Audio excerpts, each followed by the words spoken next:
په دې کومه میاشت کې ساه اخلو دې ته د رمضان میاشت وایي او دا هغه میاشت ده چې د دې میاشتې او د قرآن تعلق دا هغه میاشت شو چې ځمکه د اسمان سره ملاو شو، د اسمان نه قرآن نازل شو په ځمکه باندې. دا هغه میاشت ده چې د عرش کلام نازل شو، دا هغه وختونه دي چې انسانیت ته په هدایت ملاو شو.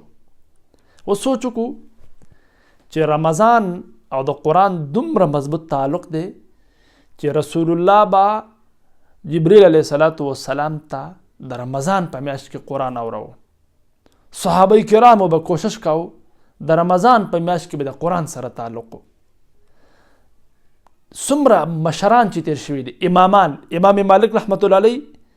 د هغه ټوله زندگی په درس حدیث کې تیره شوې ده. ټوله زندگی په مسجد نبوي کې به ناستو د احادیثو درس به کوو،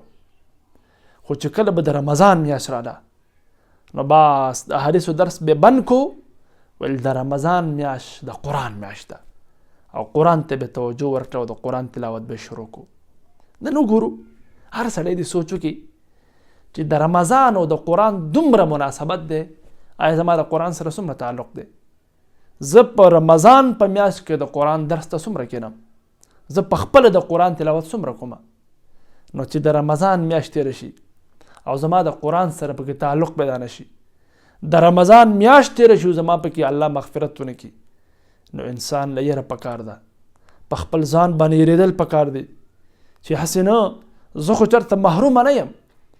چې حدیث کې راځي چې په چا باندې د رمضان میاشت تېره شي او هغه د الله د هغه مغفرت ونه کړي، جبریل علیه السلام دعا کوي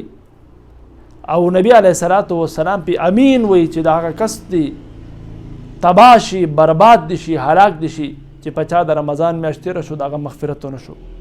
نو چې زه د قرآن سره تعلق پیدا کړم، د قرآن تلاوت کومه، هغې ته توجه ورکړم، په تراو کې قرآن اورم، نو د دې په برکت سره به الله زما مغفرت کوي، د دې په برکت سره به الله زموږ د قرآن سره تعلق پیدا کوي. په قرآن کې چې کوم احکامات دي په هغې به الله موږ ته د عمل توفیق را نصیب کوي. امام شافعي رحمت الله علیه به د رمضان په میاشت کې 2 ختمونه کول، 62 ختمونه. امام ابو نفس به د رمضان په میاشت کې څومره د قرآن ختمونه کول. امام احمد بن حنبل څومره امامان تیر شوي دي، څومره زموږ اسلاف صحابه کرام تابعین چې د رمضان میاشت به راله د هغو به د قرآن سره تعلق پیدا کو او بس قرآن به و هغوی به